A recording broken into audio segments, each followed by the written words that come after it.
I'm Paige Hulsey. Thank you for joining us for Turn the Page with Paige, where we uncover the story behind the bedtime stories that children are enjoying.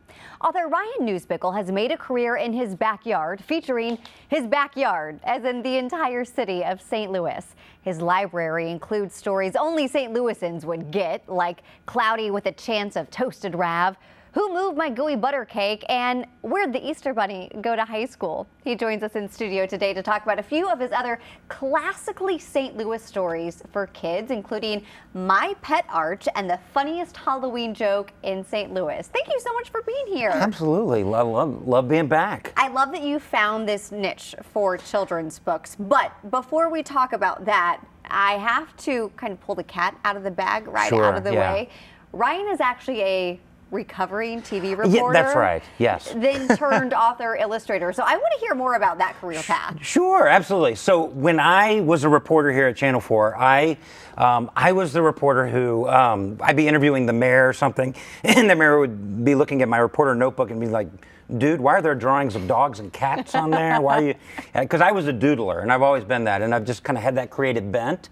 And I was out doing stories, always working on kind of my own stories on the side, just little creative things that I was just trying to do to kind of, fill time during the day.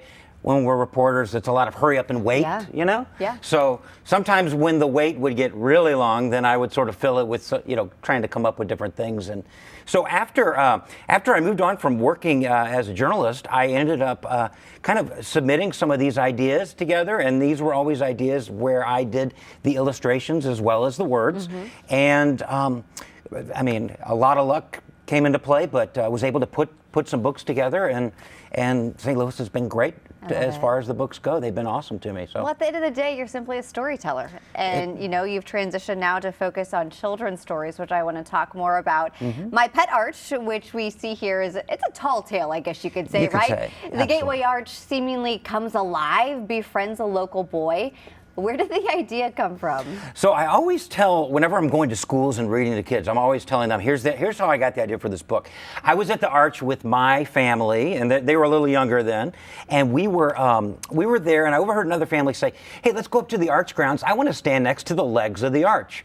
And, this is probably just the way my brain works, but I started thinking, legs? Well, what do legs do? Legs, they walk. And so I just jotted that idea down on some scrap paper I had with me and kind of put it aside, and then came back to it later and said, maybe there's something here where the Arch could walk, the Arch could come alive, and then I probably had just enough coffee where it just really exploded, and I thought, well, what about the Stan Musial statue or the praying mantis from on top of the City Museum? What if all these other things became animated? This might be kind of a fun way to introduce young people just to all the unique things that we have here in our area. I love that, and when we take a look inside the story, we see that as these other St. Louis fixtures come alive. How do you think that it can also be used for learning? Well, what I like to use that for the learning piece of it is not only, obviously people know about the Arch, they know some of these things that are kind of the go-to monuments or sculptures or artwork here in St. Louis, but there's other items that might not ring a bell for folks. And so in other words, in the back of the book, there's a way that they can kind of seek out those things, learn about their city, explore. And so that's really the main theme of the book, is sort of get out, see what we have to offer, which is obviously totally different from any other town. Mm-hmm.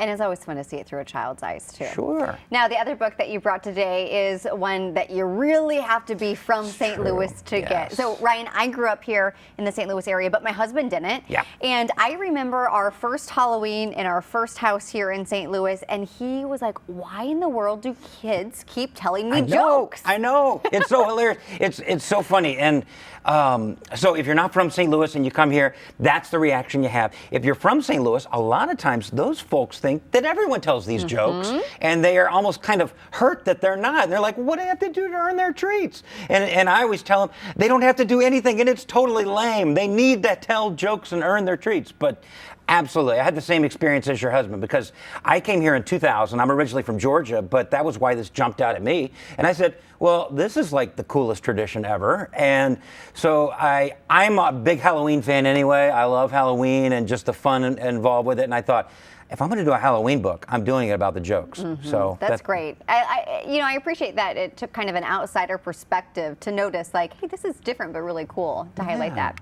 Well, it's also unique that you both write and illustrate your books. You talked about as a reporter doodling in your reporter notebook. Guilty. But did you grow up like in class? Did your report card home to your parents say, not he talks too much, but he doodles too much? there was a little bit of that in there. I'm sure my parents could weigh in a little bit too on that. And I'm kind of. I mean, the great thing with art is that so many great artists are self-taught, and I'm not saying I'm a great artist, but it was like something that I just did growing up because it was fun. Yeah. And the fun thing about doing that and then kind of having the storytelling piece of it, which obviously you're familiar with too, is that you can create your own pictures to your own words. And that's kind of fun for me because when I'm doing my books, when I'm writing each page, I'm already, and this is going to sound familiar as a reporter, I'm already thinking, okay, what am I gonna show people when I'm saying this? Yeah. And instead of being at Channel 4 where I'm showing video or some different things, it's something I'm creating. And so my words are really tailored to my pictures, and I hope that makes it more fun to read. Well, are you working on anything else that will be fun to read soon? Well, I always tell people I have to juggle a lot of different projects at once because it helps me keep from getting like burned out in one thing. If I'm doing too much arch and I need some Halloween, I can jump over to the Halloween. But I've been working on a couple of different things. One of them is working on a dinosaur book that's going to be based that St. Louis kind of wraps around. So it's a dinosaur book that way. I do kind of a web comic and it's actually geared more toward parents, but they're called dad haikus. Yes. They're haikus, and but they're terrible haikus. They're only funny. haikus. I've seen them. They're good. Oh, thank you. It's 5 syllables, 7 syllables, and 5 syllables. It's my way of trying to condense a joke into like basically the minute amount of syllables, and then I put a cartoon with it, and that's really fun for me because it's my family in the cartoon. So those are like my daughters, and they're beating me up or something. Okay, well, keep us posted on that. We want to know when that next Dino book is out. And before we let you go, one last question. Would love to have you share maybe a book that you remember and love from your own childhood that you think maybe is still relevant today. Absolutely. This was a book that always jumps out to me is called Andrew Henry's Meadow, and it's by Doris Byrne. And this book, it just set my creativity on fire when I was a little boy because it's about a little boy named Andrew, and he's got a huge imagination, and he's really handy. And so he is always building inventions. And so but he gets in trouble with his inventions because they get very big and elaborate, and and cause a mess. So he kind of gets in trouble. So he goes off to this meadow and builds a house for himself. All the other kids in the town go out and join him, and he builds houses that are all tailored to their personalities. I love this book because it sort of flies under the radar. The woman who wrote it she did such a beautiful job, and she illustrated it. And it's simple black and white illustrations, but boy, my imagination always adds the color, and it's really a fun read. So highly recommend Andrew Henry's Meadow. I appreciate that recommendation. Definitely adding that to the list. Ryan, thank you so much for joining us today. Great to have you in studio and see your work. And we're so glad that you took a minute at home to join us for this story too. We hope you'll stay tuned here to KMOV's YouTube channel for our next episode of Turn the Page with Paige.